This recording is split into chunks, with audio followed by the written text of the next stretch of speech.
জাতীয় ক্রিকেট লিগের আসর শুরু হয়েছিল গত নভেম্বরে। সম্প্রতি 4 দিনের ফরম্যাটের খেলা শেষ হয়েছে। এদিকে শুরু হতে যাচ্ছে এনসিএল টি20।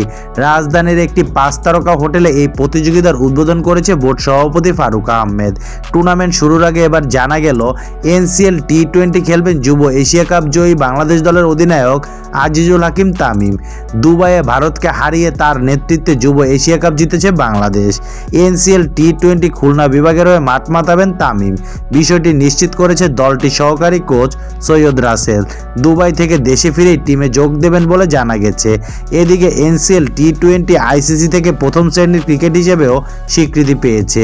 আগামী 11ই ডিসেম্বর এনসিএল টি20 টুর্নামেন্ট মাঠে গড়াবে, যার ফাইনাল হবে 23 ডিসেম্বর। টুর্নামেন্টে গ্রুপ পর্বের ম্যাচগুলি অনুষ্ঠিত হবে সিলেট আন্তর্জাতিক ক্রিকেট স্টেডিয়ামে।